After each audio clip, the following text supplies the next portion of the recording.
This is your Fox 10 News Now update.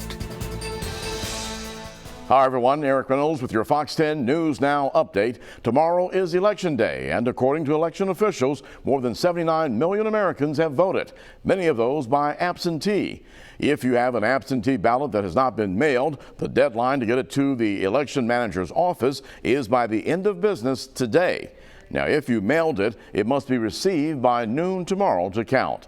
Now, of course, it's too late to request an absentee ballot, but here are some important things to keep in mind when it comes to your absentee ballot. Now, make sure that you read the fine print. The ballot must have a signature, and that signature must be in the right place. It also has to go into the correct envelope, and it has to have witness signatures. Alabama also has a ballot tracker that you can use to make sure that your ballot arrives on time and is accepted. Now, if it did not arrive, you still have the option of going to your polling site tomorrow and then voting in person with a provisional ballot. Election officials in Mobile and Baldwin counties want voters to be prepared for all of the COVID-19 measures that you'll see when you go to cast your vote tomorrow on Election Day.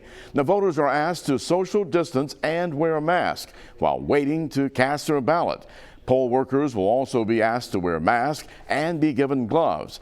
Hand sanitizer will be available. Plastic sneeze shields will separate you from the poll workers. Now, everyone will be given their own pens as well, and polling sites will be cleaned throughout the day. If you want to avoid the long lines at the polls, consider going at the non-peak hours. The busiest times normally on Election Day tend to be early in the morning and then right before the polls close. Polls open at 7 a.m. and they close at 7 p.m. tomorrow. We're continuing to follow the aftermath of Hurricane Zeta. A lot of Alabama residents impacted by Zeta questioning when and if the state will be approved for FEMA dollars for this latest storm. Now, it's been one of the most active and destructive storm seasons on record, and technically it is still not over. Now, Hurricane Zeta knocking out power and taking down trees, despite Alabama Governor Kay Ivey issuing a state of emergency ahead of Zeta. Alabama, though, was not approved for FEMA assistance. However, President Trump has approved emergency declarations for Louisiana and Mississippi. Alabama Congressman Bradley Burns says that he's been working to make sure that Alabama gets what it needs. Governor Ivey has also reached out to the president for FEMA approval for Hurricane Zeta. Even though most Mobile County schools will be open today, 8 will still remain closed because of lingering problems from Hurricane Zeta. Now, those are Citronelle High School, Cal Sedever Elementary, McDavid Jones Elementary, Lott Middle School, North Mobile K through 8, Forest Hill Elementary, Alba Middle School, and Dixon Elementary.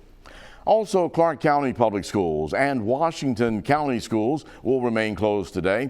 You can find the complete list of school closings on our website at fox10tv.com. I'm meteorologist Michael White with your Fox 10 Storm Track report. And just before 4:30 in the morning, you can see strong north winds are in play and not a cloud in the sky. We are expecting an abundance of sunshine for your Monday, but it is going to be a rather cool day. We're starting off on the chilly side with temperatures in the 40s and will only moderate to a high in the low 60s later this afternoon, and it will turn even colder by daybreak tomorrow. We're not going to get a warm up until the end of the week. And this is what is soon to be Hurricane Ada. We had Zeta, now we have Ada sitting out in the Caribbean, and this feature is moving pretty quickly toward parts of Nicaragua and Honduras. It's already a Category 1 hurricane as of this morning. It's moving west at 12. Maximum sustained winds are at 75 miles per hour, and it could become a Category 2 hurricane by tomorrow before it makes landfall in northern Nicaragua, where it will then weaken back to a tropical depression and meander northward toward the tail end of the week. We are now 21 days past the peak of this season, but we still have one final month to go in the regular hurricane season. As far as your weather headlines go for this Monday, it's going to be chilly.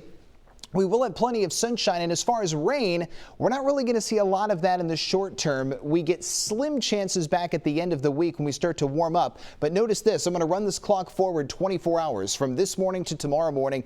and you're not even going to find a cloud in the sky, much less a rain chance. It will be a very quiet Monday, Monday night, and Tuesday morning on the Gulf Coast. Here's how the next 7 days stack up. The high will be in the low 60s today. Then we'll be up to 70 tomorrow afternoon for Election Day. And then notice the temperatures move into the mid to upper 70s for afternoon highs. Rain chances stay minor. We do turn warmer. A few additional clouds come back for the end of the week and the upcoming weekend. We'll talk more weather throughout the day right here on Fox 10 News Now.